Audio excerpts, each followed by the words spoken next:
Hello दोस्तों, तो आज मैं आप लोगों के लिए एक्सप्लेन करने वाला हूँ 10,000 वोल्ट के एक और न्यू एपिसोड को। गाइस, एपिसोड को स्टार्ट करने से पहले मैं आप लोगों से रिक्वेस्ट करता हूँ कि जिन जिन लोगों ने वीडियो को लाइक करके चैनल को सब्सक्राइब नहीं किया है वो जाकर पहले ये काम कर ले। साथ ही बेल आइकन को भी ऑल पर सेट कर दे ताकि जब भी मैं 10,000 वोल्ट के लेटेस्ट एपिसोड को अपलोड करूँ तो आपको नोटिफिकेशन मिल जाए। तो जैसा कि लास्ट एपिसोड में हमने देखा था कि लिनफेंग ने सभी एल्डर्स को किल कर दिया था, तभी उसे एहसास हो गया था कि इस जगह पर मिंग भी है। जिसके बाद हमने लिनफेंग को देखा था जो अपनी मदर के बारे में ब्रदर ये से कुछ पूछ रहा था, तो ब्रदर ये लिनफेंग को उसकी मदर के बारे में बताने लगा था। अब ओपनिंग सीन में हम ब्रदर ये को देखते हैं जो लिनफेंग को बता रहे थे कि जहाँ तक उसे लगता है उसकी मदर शीहाओ किंगयू होगी। तो लिनफेंग ब्रदर यू से पूछता है कि क्या शीहाओ किंगयू के पास फिनिक्स मार्शल सोल है, जिस पर ब्रदर ये कहने लगा था मुझे ये सब नहीं पता, लेकिन शायद हो सकता है जब तुम अपने फादर से मिलो तो सारी चीजें क्लियर हो जाए। मुझे बस इतना पता है जब से तुम्हारे फादर गायब हुए तभी से शीहाओ किंगयू भी गायब है। हो सकता है कि उनके और तुम्हारे फादर में कुछ कनेक्शन हो। तो अब लिनफेंग ब्रदर ये का शुक्रिया अदा करते हुए अपने पास से 2 डिवाइन लेवल शॉट निकाल के उनको देने लगा था, क्योंकि ब्रदर ये ने आज उसकी काफी ज्यादा मदद की है। साथ ही लिनफेंग उससे कहता है कि एक शॉट शाओ शाओ को भी दे देना, मगर हम देखते हैं ब्रदर ये को जो इसे लेने के लिए तैयार नहीं था। तो लिनफेंग ब्रदर ये से कहता है कि ब्रदर आपने आज मेरी बहुत ही ज्यादा मदद की है, इसलिए ये बस मेरी तरफ से एक छोटा सा गिफ्ट है। जिस पे शाओटियन भी कहता है तुम्हें ये ले लेना चाहिए, क्योंकि मेरे मास्टर वैसे भी किसी को कुछ जल्दी देते नहीं है, और तुम इस बात की भी फिक्र मत करो कि मेरे मास्टर जब तुम्हें ये शॉट दे देंगे तो वो खुद क्या यूज करेंगे। उनके पास इस तरह के काफी सारे शॉट्स है। लिनफेंग के इतने ज्यादा रिक्वेस्ट करने के बाद अब वो इस शॉट को लेने के लिए तैयार हो गए थे, क्योंकि उन्हें भी पता था कि ये शॉट्स कोई मामूली शॉट नहीं है। ब्रदर ये से मुलाकात करने के बाद अब लिनफेंग अपने कोर्टयार्ड की तरफ जा रहा था, तभी उसे रास्ते में मिंग दिखाई देती है जो अपने ग्रैंडफादर के साथ बात कर रही थी। लिनफेंग को मिंग की तरफ देखता हुआ देखकर शाओटियन लिनफेंग से कहने लगा था मास्टर क्या आप इस लड़की को जानते हो, कोई ओल्ड लवर तो नहीं, जिस पे लिनफेंग शाओटियन को कुछ भी जवाब नहीं देता है। तभी मिंग भी लिनफेंग को देख लेती है, इस वजह से वो अपने ग्रैंडफादर के कान में कुछ कहती है, जो सुनते ही वो फौरन से लिनफेंग के पास आ जाते हैं। अब वो लिनफेंग से कहते हैं तुम तो लिन शाओटियन के बेटे लिनफेंग हो ना, जिस पे लिनफेंग उन्हें कुछ भी जवाब नहीं देता है, बस हाँ में सर हिलाता है। अब वो लिनफेंग को बताने लगे थे मैं मिंगयाओ का ग्रैंडफादर हूँ और मैंने ही तुम्हारे फादर से तुम्हारी और मिंग की एंगेजमेंट की बात की थी।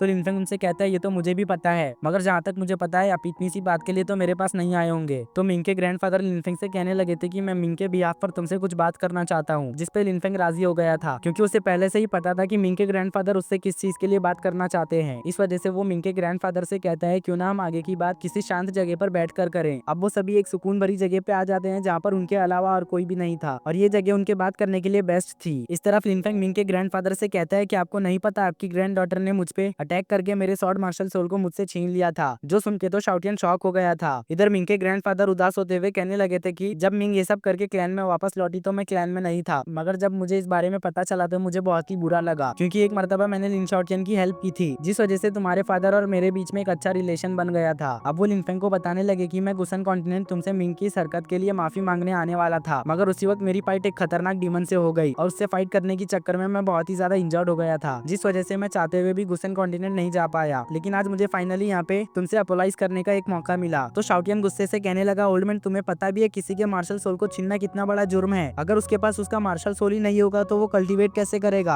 आपको पता होना चाहिए कि एक कल्टीवेटर का मार्शल सोल उसके जान से भी ज्यादा उसके लिए प्यारा होता है, और तुम इतने बड़े इंसिडेंट को बस बातचीत से खत्म करना चाहते हो। शाओटियन की बात सुन के वो ओल्ड लेडी को एक इशारा देते हैं, तो ओल्ड लेडी आगे आते हुए कहने लगी थी कि इस चीज में मिंग का कोई भी हाथ नहीं है। मुझे पता है कि इस हरकत को करने के बाद मुझे यहाँ पर जिंदा रहने का भी कोई हक नहीं, मगर मैं इस चीज की भरपाई करने के लिए अपनी कल्टीवेशन को भी डिस्ट्रॉय करने के लिए तैयार हूँ। जो कहने के बाद उसने अपने ही हाथों अपनी कल्टीवेशन को डिस्ट्रॉय कर लिया, जो देखते ही शाओटियन उससे कहता है कि बहुत अच्छे। अब वो मिंग की तरफ देखते हुए कहने लगा था कि चलो अब तुम्हारी बारी। शाओटियन की बात सुनकर मिंग के ग्रैंडफादर घबरा गए। वो लिनफेंग से कहने लगे थे कि मिंग की जगह पे मैं अपने आप को पनिश करने के लिए तैयार हूँ। ये कहने के बाद उन्होंने भी अपने पैर को काट लिया, जिस वजह से मिंग यहाँ पर काफी ज्यादा उदास हो गई और वो तुरंत जाकर अपने ग्रैंडफादर को संभालते हुए रोने लगी, मगर उसके ग्रैंडफादर उसे चुप कराते हुए कहने लगे थे कि तुम्हें मेरे बारे में फिक्र करने की जरूरत नहीं, मैं तो बूढ़ा हो गया हूँ और मैंने अपनी जिंदगी जी ली, जिस वजह से इस चीज से कोई भी फर्क नहीं पड़ेगा, मगर तुम अभी यंग हो और तुम्हारे पास पूरी जिंदगी पड़ी है। मिंग के ग्रैंडफादर के लॉयलिटी को देखकर लिनफेंग को उनके ऊपर तरस आ गया था, और वैसे भी लिनफेंग के फादर के ऊपर इनका एक बहुत बड़ा एहसान है और हमारा लिनफेंग बिल्कुल भी एहसान फरामोश नहीं। इसलिए अब वो मिंग के ग्रैंडफादर के पास जाके अपने किसी खास हीलिंग पावर से उनके पैर को हील कर देता है। साथ ही लिनफेंग ने उनके पुरानी इंजरीज को भी ठीक कर दिया, जिस वजह से अब वो लिनफेंग के काइंडनेस का शुक्रिया अदा करते हुए यहाँ से जाने लगे। जो देखकर शाओटियन कहने लगा मास्टर क्या आप उस लड़की को ऐसे ही यहाँ से जाने दोगे। तो वो कहने लगा कुछ चीजों की अहमियत हमारी जिंदगी में बिल्कुल भी मायने नहीं रखती, इस वजह से हमें अपने एनर्जी को उन चीजों पे जाया नहीं करना चाहिए। अब वो कियानकोई को याद करते हुए कहने लगा हमें बस उन चीजों पे ध्यान देना चाहिए जिन्हें हम दिलो जान से चाहते हैं। अब वो अपने मन में सोचने लगा मुझे फ्यूचर में और भी ज्यादा स्ट्रॉन्ग बनना है, तो उसके लिए तो मुझे खतरों का सामना करना ही पड़ेगा, लेकिन मैं उन खतरों का तभी सामना कर पाऊंगा जब मैं स्ट्रॉन्ग रहूंगा। इस वजह से अब मुझे सिर्फ अपनी कल्टीवेशन पर ध्यान देना होगा। जो कहने के बाद वो यहाँ से चला जाता है, जिसके बाद हमारा सीन शिफ्ट होकर एक फैमिली के मीटिंग हॉल पे आता आता है, जहाँ पे एक एल्डर अपने